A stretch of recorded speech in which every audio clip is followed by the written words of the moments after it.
nouveau tuto des conseils RH de Shakira. Aujourd'hui, qui dit CV dit lettre de motivation. Alors, notre objectif sera de parler de la structure d'une lettre de motivation. Sachez très bien qu'également qu'un recruteur ne passe que 30 secondes sur une lettre de motivation. À quoi sert une lettre de motivation? Une lettre de motivation sert à vous distinguer des autres et à montrer au recruteur que vous êtes mieux que les autres candidats à travers 3 points principaux. Tout d'abord, vous allez effectuer des recherches sur l'entreprise. Sachez très bien que les recruteurs, ils adorent qu'un candidat fasse des recherches supplémentaires sur l'entreprise. Par ces recherches, vous allez voir quelles seraient les motivations de l'entreprise, quelles seraient les missions, la culture de l'entreprise, ce qui va vous permettre d'adapter votre lettre de motivation pour qu'elle soit vraiment conforme avec votre CV. Sachez très bien qu'une lettre de motivation doit répondre à 3 questions. La première question, c'est le vous, c'est-à-dire tu devras répondre à des questions telles que quelles sont mes motivations, pour quelles raisons je postule à cette offre, quels sont les défis, les challenges que peut m'apporter l'entreprise ou encore la culture de l'entreprise ou même encore l'environnement de travail.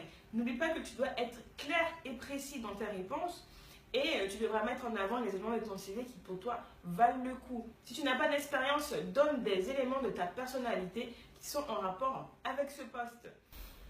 Pour illustrer tout cela, vous voyez très bien que j'ai fait une introduction en montrant que j'étais vivement intéressée par ce poste. Puis j'ai parlé de moi en disant que j'étais en 4e année et que j'étais de nationalité chinoise. Par la suite, j'ai montré également que j'étais intéressée par les challenges, le partage culturel et également les défis que proposait l'entreprise. La deuxième question, c'est eux, c'est-à-dire l'entreprise. Tu as effectué des recherches précédemment. Là, tu pourras les utiliser, mais surtout ne paraphrase pas. Utilise des mots simples et précis. N'oublie pas, tu dois également te poser la question pourquoi ce secteur et utiliser des mots précis, spécifiques. Éventuellement, ça confortera le recruteur et ça te permettra de marquer des points. Les recherches que tu as effectuées te permettront de montrer au recruteur que tu sais de quoi il s'agit. Il y a des personnes qui postulent à des offres d'emploi, qui ne connaissent vraiment pas l'entreprise, ils ne connaissent vraiment pas le secteur. Et quand ils font la lettre de motivation, on le sent tout de suite. On sait directement que cette personne n'a vraiment pas pris connaissance du sujet de l'entreprise pour pouvoir faire une bonne lettre de motivation. Les recherches que j'ai effectuées pour l'entreprise m'ont permis de faire ce deuxième paragraphe. Vous voyez très bien, j'ai pas vraiment paraphrasé, essayé de dire les éléments les plus importants de l'entreprise. Le troisième paragraphe, c'est vous plus l'entreprise.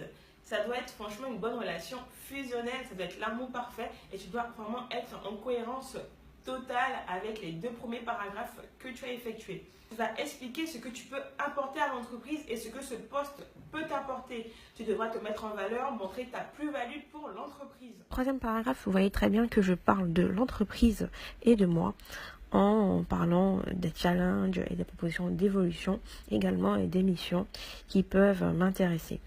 Voilà, je mets également que je suis une personne qui est heureuse et qui a vraiment envie de travailler au sein de l'entreprise pour vraiment apporter sa plus-value. Après avoir répondu à ces 3 questions, tu dois rajouter par exemple, veuillez trouver ci-joint mon CV et parler de tes disponibilités, c'est-à-dire je suis disponible pour tout entretien pour exposer en détail mes motivations. Sans oublier la phrase de fin, c'est-à-dire veuillez agréer mes salutations les plus distinguées et n'oubliez surtout pas de signer votre lettre de motivation. Voici ma petite phrase juste après mes 3 paragraphes qui pour moi me semble correcte en disant vous pouvez trouver ci-joint mon CV qui vous donneront plus d'informations sur mes compétences ainsi que sur mes expériences.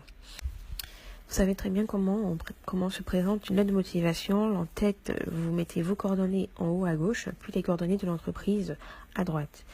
N'oubliez pas de mettre l'objet qui doit être en gras. Cela montrera au recruteur que vous êtes intéressé en particulier par un poste bien précis. Parlons à présent de la forme. La lettre de motivation doit tenir sur une page. Évitez les phrases longues, les fautes aussi, des contextes vraiment bancals. Non, évitez tout ça, soyez simple et précis, sujet, verbe, complément. Si vous souhaitez envoyer votre lettre par courrier postal, utilisez une feuille A4 épaisse et surtout ne pliez pas votre lettre de motivation. J'espère que vous avez compris quand même les grands points d'une lettre de motivation et surtout si vous avez besoin de conseils, n'hésitez pas, conseil.shakira@gmail.com.